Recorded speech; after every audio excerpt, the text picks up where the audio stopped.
Hello friends, আগের দিন আমরা কিছু হোমওয়ার্ক দিয়েছিলাম, তো সেইগুলো প্রথমে দেখে নেব, তারপরে আমাদের সেকেন্ড ক্লাস শুরু করব basic English.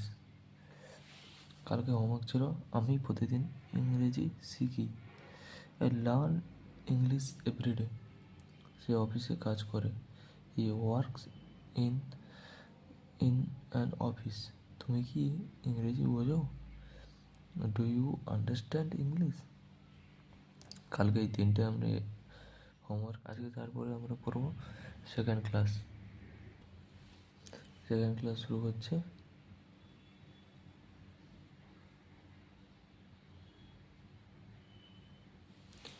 Basic English lesson 2। আজকে আমাদের টেন্স হচ্ছে present continuous tense.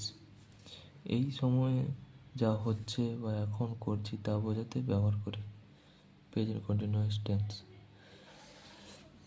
Sentence structure হবে, প্রথমে সাবজেক্ট থাকবে, তারপরে সাবজেক্টের পরে অ্যামেচার যে কোনো একটা থাকবে, ভার্ব থাকবে, ভার্বের সাথে আইএনজি থাকবে, পরে অবজেক্ট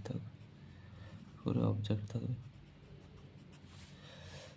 কি বুঝলাম? প্রথমে সেন্টেন্স স্ট্রাকচারে প্রথমে সাবজেক্ট, অ্যামেচার, ভার্বের সাথে ভার্বের যে বেশ সময় থাকে তার সাথে আইএনজি যোগ হবে, ভার্বের সাথে আইএনজি যোগ হয়ে তারপরে অবজেক্ট যেটা লাস্টে থাকবে সেটা অবজেক্ট। প্রথমে পজিটিভ সেন্টেন্সে কী আছে? আমি কাজ করছি, আই এম ওয়ার্কিং, মানে এই যে আইএনজি প্রথমে আমাদের হয়ে গেল সাবজেক্ট, তারপরে অ্যামেচার, তারপরে ভার্বের সাথে আইএনজি যোগ, এই যে এর সাথে আইএনজি যোগ, তারপরে সাবজেক্ট, তারপরে হচ্ছে অ্যামেচারের মধ্যে একটা, তারপরে হচ্ছে ভার্বের সাথে আইএনজি যোগ। পরেরটা হচ্ছে তুমি ইংরেজি শিখছো, ইউ আর লার্নিং ইংলিশ। যেমন এখানে সাবজেক্ট, তারপরে আর, অ্যামেচারের মধ্যে যেমন একটা, ইউর পরে যেমন আর বসে, তারপরে লার্ন থেকে লার্নিং হয়েছে আইএনজি যোগ, তারপরে অবজেক্ট ইংলিশ।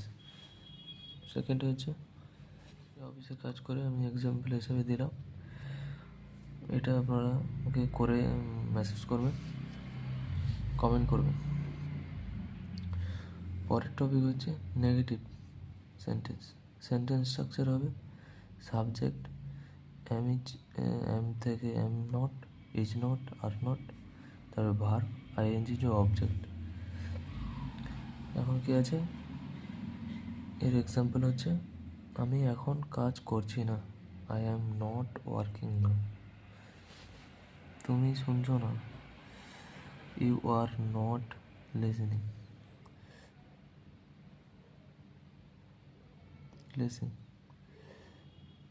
সে টিভি দেখছে না, he is not watching TV. সে ঘুমাচ্ছে না, হি ইজ নট স্লিপিং। এটা হয়ে গেলো। এখান থেকে আপনারাও কিছু নতুন সেন্টেন্স গঠন করবেন। নেগেটিভ সেন্টেন্স, পজিটিভ সেন্টেন্স, এখানে আমি গল্প দিয়েছি, আপনারা আরও নতুন সব করে প্র্যাকটিস করবেন। যত প্র্যাকটিস করবেন আপনারা তত শিখতে পারবেন ভালোভাবে।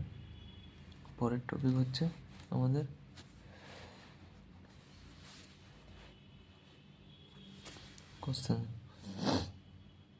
Question sentence.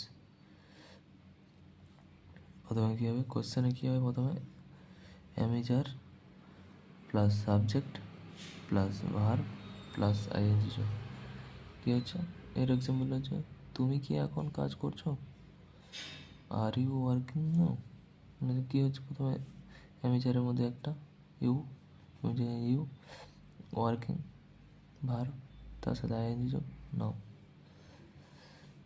এটা হচ্ছে অবজেক্ট। সে কি কাজে এসেছে, ইজ হি কামিং টুডে। আজ এসেছে, সে কি আজ এসেছে, হি ইজ কামিং টুডে। তুমি কি ইংরেজি শিখেছো, are you learn English.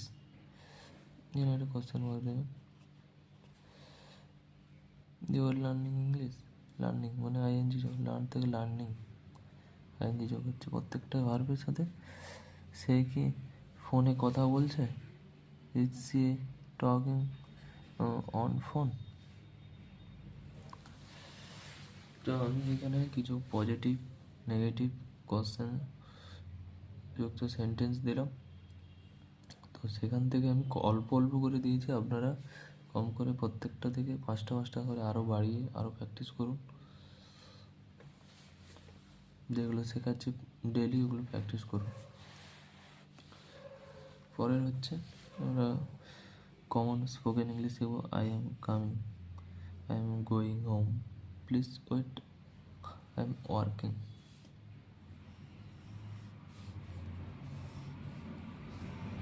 Common কিছু আপনারাও নতুন নতুন কিছু বানিয়ে আমাকে কমেন্ট করুন।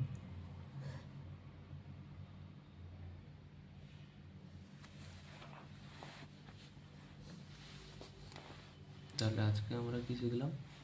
ফার্স্টে লেসন 2তে প্রথমে আছে পজিটিভ প্রেজেন্ট কন্টিনিউয়াস টেন্স, তার পজিটিভ সেন্টেন্স, নেগেটিভ সেন্টেন্স, তারপরে কোশ্চেন সেন্টেন্স, এই 3টে, এবং কিছু spoken English, common spoken English শিখলাম। তো আপনারা এইটা দিয়ে কিছু কিছু নতুন নতুন সেন্টেন্স বানাবেন, পজিটিভ নেগেটিভ কোশ্চেনযুক্ত কোনো সেন্টেন্স, এগুলো বানান এবং প্র্যাকটিস করুন এবং মুখে বলুন। ঠিক আছে, এরপরে আমরা নেক্সট ক্লাস আসবে লেসন 3তে নতুন টপিক নিয়ে।